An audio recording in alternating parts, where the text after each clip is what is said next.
nabakubise muzasubiriye mwaturutse n'amaguru. Ndarangije. Pastor Claud nakumva urukumva muri bushobokane ko nzi yuko nawe agezwa hasi n'ibitotsi. Nkawe Pamphle umunyamasengesho umukozi w'Imana. Senga Imana ngigukure mwarura ruzitiro nabonye wicayemo. Nagiye kubona bona wicaye mu ruzitiro. Uri wenyine. Imana yaguhaye ijambo. Kwibutsa neza wiyika neza yuko niyo cyane ari Imana yiguhaye. None aho kugira ngo uyikoreshe nkuko Imana yiguhaye uri kuyikoresha uburiganya. Ntabwo uri kugendera mu nzira Imana ishaka. Ushaka guhangana, ushaka gukubitanisha abantu imitwe. Mbwira n'aba bagabo bari kuri social media.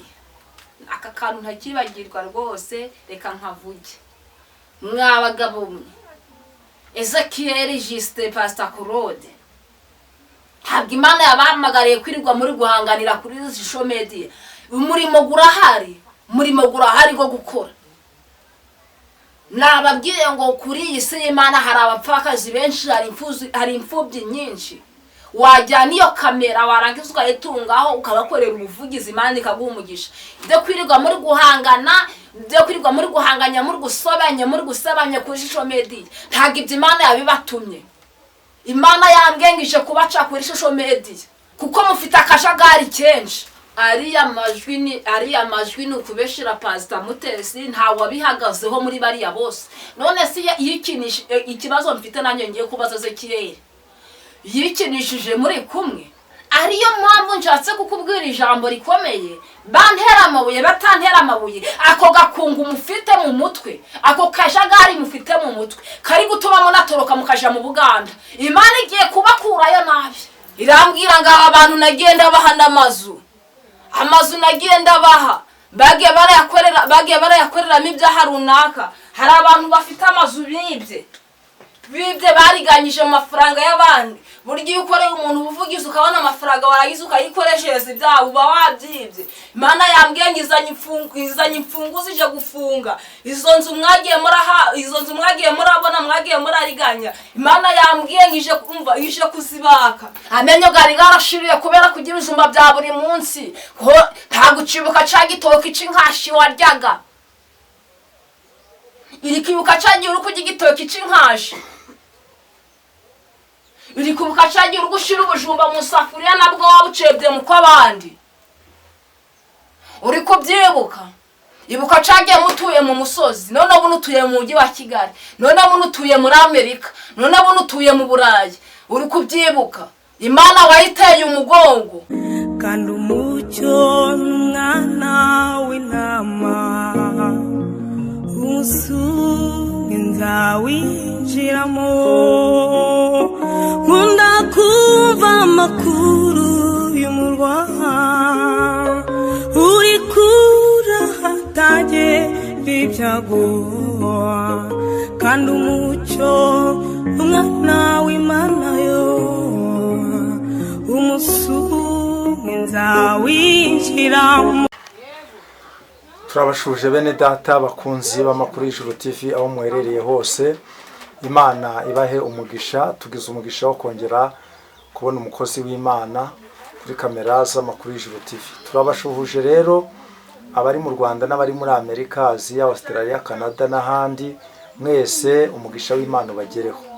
Turabizi yuko ijambo ry'Imana riravuga ngo nkunda bankunda, abashakana umwete bazambona.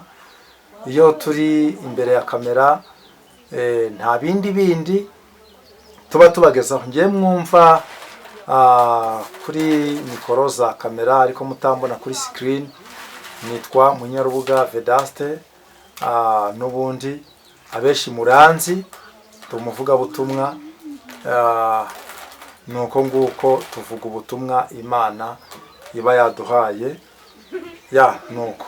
Reka rero twakire umuja w'Imana kuri izi kamera z'Amakuru y'Ijuru TV. Turakwakiriye umuja w'Imana. Murakoze cyane kutwakirira.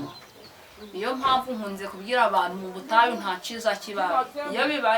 Iyo bibaye ngombwa ari Imana ituzanira hari igituzanira ibintu bikakaye ikatuzanira dore nk'ubu musanze nifitiye utujumba. Utu tujumba nta uzi ko ndahinga. Utu tujumba ntago wamenya iyo twavuye. Ibijumba nabyo bifite impamvu, ndebe ibishimbo nabyo bifite impamvu. Amazina yanjye rero ni yayandi muhawe n'Imana Claudina, wa mukobwa ukunda kwibera mu shamba ari gusenza Imana, wa mukobwa wanyu. Ndabasukije rero mu izina rya Yesu aho muherereye hose, amahoro y'Imana bane namwe. Yego, none ugiye guteka ko ndi kubona ufite urutara ruriho ibishimbo n'ibijumba. Iyo bibaye ngombwa tunarateka. Iyo bibaye ngombwa tunarateka. Impamvu ibishimbo biri hano n'ibijumba biri hano, Imana yaje kunyereka hari abantu dufite bamaze kurendwa, bamaze kwibagirwa ibijumba. Uri kwibuka cagihe uri wanyu utari kubona niki kijumba, uri kugikura mu kwabandi. Uri kwibuka cagihe uri wanyu mutagira ahantu ho kuba, uri kubarana utudushimba naho natwo waduhumbye mu kwabandi. Imana rero yaje kunyereka intara. Yaje kunyereka intara. Inyereka iri kugosora. Imana ije kugosora mu bahanuzi. Imana ije kugosora mu badiyakoni. Imana ije kugosora mu batambyi. Imana ije kugosora. Imana yambwiye ije kugosora. Uri kwibuka mu nyamasengesho. Uba mu nziva. Uri kwibuka mu nyamasengesho uba mu nzi idahomye. Uri kwibuka mu nyamasengesho utagira ahantu ho kuba. Uri kwibuka mu nyamasengesho utagira hepfo na ruguru. Imana yambwiye ngizanye intara. Ije kugosora. Ije kugosora n'ibijumba muje kubibura. Nababwiye ikintu cyose kiberagaho gifite impamvu. Uri kwibuka cagiye wikoreraga igitebo, none igitebo buno ntiwakimenya. Uri kwibuka cagiye wikoreraga igitebo uvuye mu kwabandi kukura ibijumba. Uri kubyibuka. None mumaze kwibagirwa. Mwabashumba mwe. Muri kwibuka. Imana yambwiye ije kugosora mu bashumba. Yambwiye ije kugosora mu bahanuzi. Yambwiye ije kugosora mu bavuga butumwa. Imana yambwiye ije kugosora ngiriyiziye. Iraje. Tutayasira nevosance dokeriyanse. Imana yambwiye ngiriyiziye ngiraje. Ije mu bapasitoro, ije mu badiyakoni. Iraje. Imana ishimwe cyane. Yambwiye ngo nimudakizwa ngo musengere mu kuri no mu mwuka. Mwabanyamakuru mwe, nabonye Imana iri kugosora canu zanyu.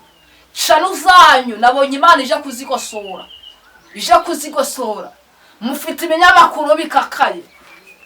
Mufite ibinyamakuru bikakaye byageze kura amafaranga muri kuyabonera ku gihe. Yambwiye ngo izo canu nizo ziri kubosha. Yambwiye ngo ije kuzigosora. Irambwira ngo mbwira uriya mugabo witwa Pamphle w'umunyamakuru. Irambwira ngo nimubwire ngo asenge yongeze ibihe byo gusenga, kuko nabona gacanuye nayo iri muzimana ije kugosora. Nabona gacanuye Imana ije kuyigosora kubera yuko ziriya canu barangije kuzibona baje barazibiraho, bakorera abantu ubuvugizi. Bamara gukora ubuvugizi byo babahaye byose ntibibagereho. Imana yambwiye ngo izo canu zanyije kuzigosora. Nimudasengera mu kuri no mu mwuka. Imana yambwiye ngo iraje iriyiziye. Iza kunyereka imfunguzo. Irambwira ngo abantu nagenda baha n'amazu. Amazu nagenda baha. Bagiye barayakoreramo ibyaha runaka. Hari abantu bafite amazu bibye bariganyije mu mafaranga y'abandi. Buryo iyo ukoreye umuntu ubuvugizi ukabona amafaranga waragize ukayikoreshereza ibyaha uba wabyibye. Imana yambwiye ngo izanye imfunguzo ije gufunga izo nzu mwagiye murabona mwagiye murariganya. Imana yambwiye ngo ije kuzibaka. Hari abakiri mu butayu, hari abakiri gusenga. Imana yambwiye ngo iraje. Imana ishimwe cyane. Imana yambwiye ngo iriyiziye. Izanye uburakari budasanzwe. Nagiye kubona mbona impanuka nyinshi cyane. Nabonye impanuka nyinshi cyane. Irambwira ngo hari impanuka zigiye kuba. nagiye kubona mbona umuyaga mwinshi uje. Imana irambwira ngo iriyiziye iraje kubera yuko yarababwiye mwanga kumva, yarababure, yatumye abasaza, ituma abana batoya, ituma ababyeyi bakuze, murangije mwanga kumva, amatwi muyavuniramo ibiti. Imana yambwiye ngo iraje. Mutuye mu ma etaje, nagiye kubona mbona n'inkongi z'umuriro nyinshi cyane nk'uriya mujyi wa Kigali. Imana irambwira ngo nimudasenga, nimutongeze ibihe byo gusenga. Ariko ijana kunyereka hariho abantu bari gusenga, barindiriye Imana, bafite amasezerano. Nagiye kubona mbona hari amasezerano Imana iri gusohoza. Nagiye kubona mbona hari amasezerano Imana iri gusohoreza abantu bihanganye. Yambwiye ngo hari abantu bihanganye bagiye gusohorezwa amasezerano. Yengeretse hari abantu bategereje, yagiye irabwira ngo izabaha amazu. Nabonye Imana iri gukura abantu mu butayu, iri kubaha amazu. Nagiye kubona mbona hari abantu Imana iri gukura muri za gereza bagiye barafungwa bari kurenganwa. Ariko yambwiye ngo mwebwe muri kwigendera uko mwishakiye, yambwiye ngo nimudakizwa ngo musenge. Imana iraje. Nkawe Pamphle umunyamasengesho, umukozi w'Imana, senga Imana ngiye gukure mwarura ruzitiro nabonye wicayemo. Nagiye kubona bona wicaye mu ruzitiro uri wenyine. Imana yaguhaye ijambo, kwibutsa neza, wibuka neza yuko niyo cyane ari Imana yiguhaye. None aho kugira ngo uyikoreshe nkuko Imana yiguhaye, uri kuyikoresha uburiganya. Ntabwo uri kugendera mu nzira Imana ishaka. Ushaka guhangana, ushaka gukubitanisha abantu imitwe, ushaka kwemera ko ari wowe muhanuzi wenyine. Oya, Imana yambwiye ngo senga, va mu byuri musenge, va mu gakungu. Imana yambwiye ngo iraje. Yambwiye ngo musenge cyane, kuko ni mudasenga mbere gato mugiye guhura n'akaga. Yagiye kunyereka umweyo muri bitorero ryacu rya Deperi. Irambwira ngo irakubuye, irasohoye imyanda, irasohora, irongera irasohora. Irambwira ngo nubwo nkubuye, imbere gatoya hari ububyutse ngiye kuzazana mu itorero ryacu rya Deperi. Hari abantu benshi bagiye gukizwa, hari abantu benshi Imana igiye gutoranya. None wicaye mu nzu nziza, ntabwo ukimenya ibijumba, amenyo gari garashiriye kubera kugira ibijumba bya buri munsi. Ntabwo ucibuka cya gitoki c'inkashi waryaga, iri kwibuka cyagiye uri kurya igitoki c'inkashi, iri kwibuka cyagiye uri gushira ubujumba mu safuriya nabwo wabucebye mu kw'abandi. Uri kubyibuka? Ibuka cyagiye mutuye mu musozi, none ubu nutuye mu mujyi wa Kigali, none ubu nutuye muri Amerika, none ubu nutuye mu Burayi. Uri kubyibuka? Imana wayiteye umugongo, ntabwo ukibyibuka. Imana yambwiye ngo iraje. Mwisuzume mwongere mwitekerezeho. Iyi ntara y'Imana nawe itakugosora pe. Ngo mbesigaye yavuge ngo iraje ngiri hehe?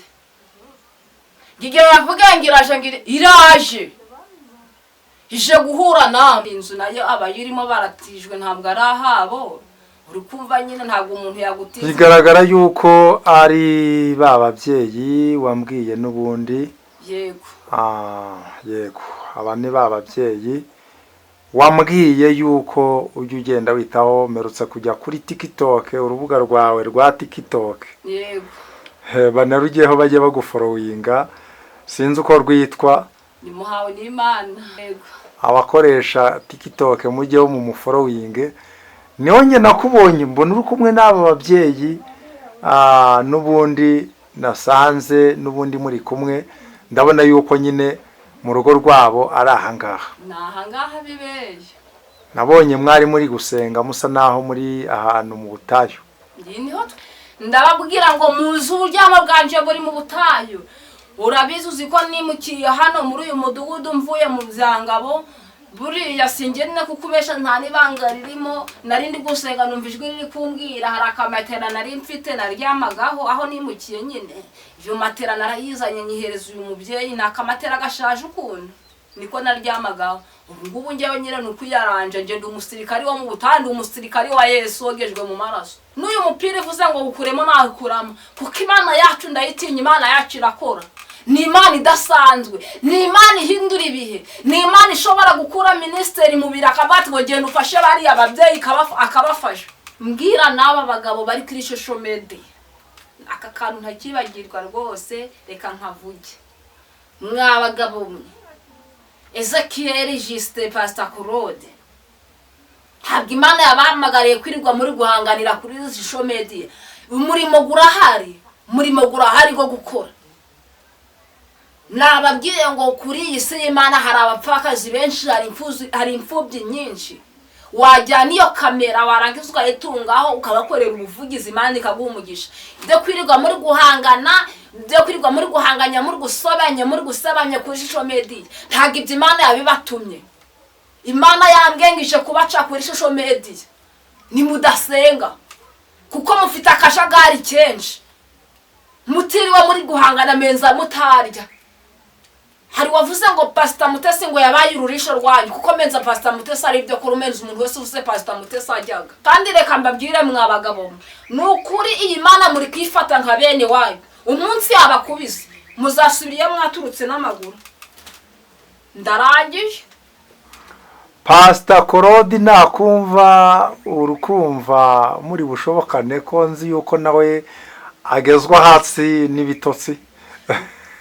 Nje wanduka utanduka byose nico kimwe ni zero. Ibyo ntabwo bindeba ngomba kuvuga ibyo Imana yambwiye. Iri joro ko narose mbona bagutera amabuye Claudina kandi mbona n'abantu bakorera kuri social media. Nabonye bagutera amabuye mbyibutse buno ndi imbere ya kamera. Narose mbona bagutera amabuye ariko ndebye mbona n'abantu bakorera kuri social media. Ntabwo mbizi rero ubwo byitegure na birose iri joro pe. Nuko nguko bije buno. Mana ishimwe ndasenga. Mana muri kubyumva abakunzi bacu badukurikira ku makuru y'Ijuru TV. Mubyumve neza ngewe ndi wa mukobwa witwa Mikayi. Mikayi nta buhanuzi bwaturukaga mu kanwa ke bwabaga bworoshe. Bwabaga ubuhanuzi bukomeye. Njewe iyo kije gikomeye ndakivuga. Rero umuntu waza ku social media ngaje kumpangana ngaje guhangana nanje. Uwo azaza nje nzamuhanganisha amavi. Nje ndi umunyabutayi ndi umukobwa w'ishama nkunda gusenga Imana nzavugisha ukuri nzazira ukuri. Ni byiza cyane abantu bazavuge ariko wowe uvugisha amavi cyane usenga Imana cyane rwose. Kandi nanone ni byiza kubwiza umuntu ukuri. Nabwiye abantu ndababwira ngo komeretsa umuntu umubwiza ukuri biruta kumwizeza ibitangaza umubeshya. Nushaka umbwira uti Vedaste niba utaretse ibi bintu uzabona ishyano. Njewe nkomereke mvugane ariko kunzana aha hantu kambwira ibi bintu birankomerekeje ariko urukumanira mu nzira y'ukuri. Biruta yuko uzambwira ati imigisha ibici byiza byose mazu meza ariko nyamara njewe ubwanjye ibyo nkora bitanyemerera kubona ibyo bintu imbere y'Imana. Ibintu by'intambara mubireke muri icyo kibuga. Mureke dusenge dushire hamwe. Mureke dusenge dushira hamwe dusengere mu kuri no mu mwuka. Arega Imana izaza. Kera abana b'Imana barahuraga bagahuriza ku mugozi gumwe. Babona Vedaste yabura yamaze kanatarya. Bagasenga bagatabaza iyo mu ijuru. Bakavuga ati Imana tabara Vedaste muhibyo kurya. Ariko buno ntawe ukibikora. Uwo mwuka w'Imana wagiye. Kandi shaba hari abantu bafite umutima w'urukundo buriya ibyo nabyo byakozwe kuri izi mbuga zacu.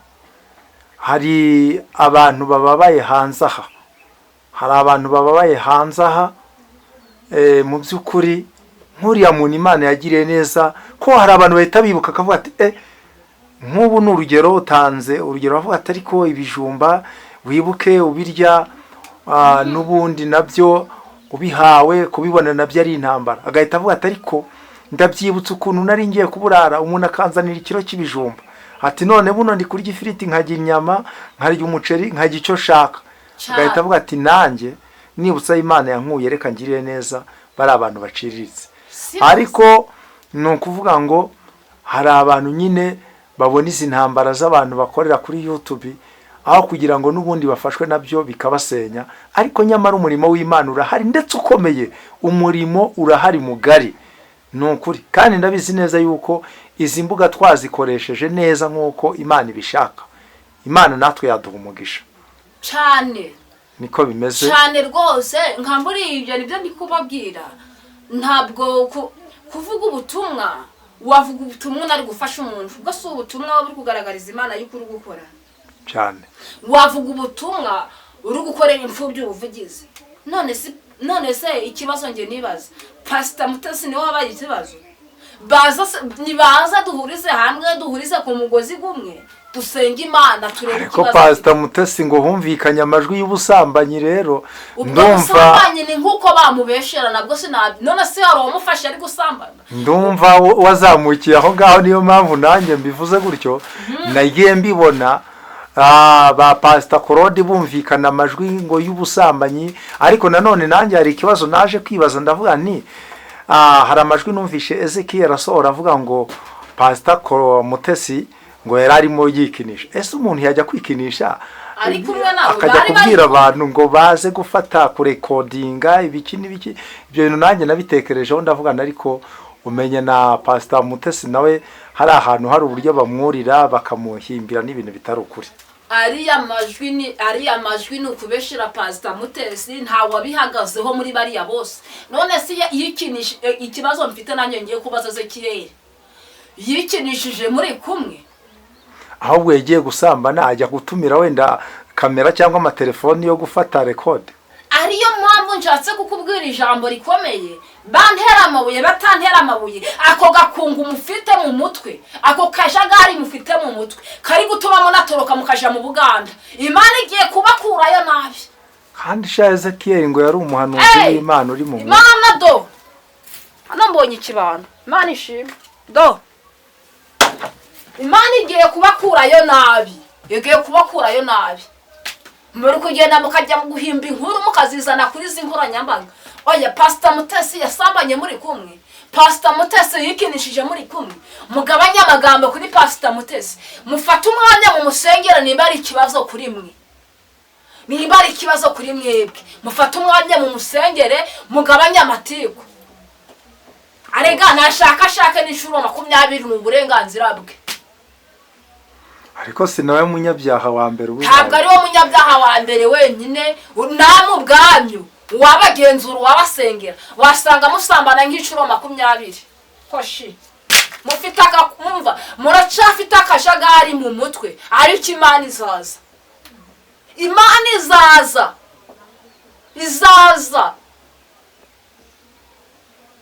Imana izaza. Mwagiye murabona za kamera, murazibona, muri kuzikoresherezaho ibiganiro bikabinjiriza ngo mushaka views. Shano zimwe mwagiye muraziroga nta views zikigira, ariko hari umunyamakuru wabuze ubwenge. Niyo mpamvu ari gusohora ikiganiro kikarebwa n'abantu 16, kandi yasohoraga ikiganiro kikagira views nyinshi. We simuvuze nzamuvumba. Niyibuke ahantu yankoreshereje ikiganiro nkamubwira ngo nudacikana na bari abantu bonye na guca. Arabyibuka, arabibona. Yabuze ubwenge. Mana yambwengije kunyura muri zo cano zanyu. Mufite akajagari banyamakuru, muracafite agakungu. Izo kamera zanyu zigiye gusha, zigiye kuba umuyongo. mwabahanuzi mwe Imana igiye kubambura ijambo yabaha ijambo murikoresha uko ritari ntabwo mugikorera mu mihamagaro Imana yabahamagayemo musigiye murakorera mu mihamagaro Imana itabahaye muri gushaka icubahiro Imana itabahaye hari abana dufite b'imfubyi bagiye kuva mu ishuri kubera amafaranga y'ishuri nguwo aje akamukorera ubuvugizi yabura umuntu umutera inkunga akiga byo barahari n'ejo hari uwamamagaye ambwira ati abana ntabwo barajya kwiga byancanze nuko byo barahari rwose barahari none si bagakwiye kuja guhanganira kuri izi nkoranyambaga ntibagakwiye kugenda bagashaka abantu b'Imana bakabakorera ubuvugizi yarega ntabwo ubutabazi buzava mu ijuru bukwikubiteho Imana izakoresha abari gukorera Imana nta gihombo kirimo ubikore neza wirebere nawe gukorera Imana nta gihombo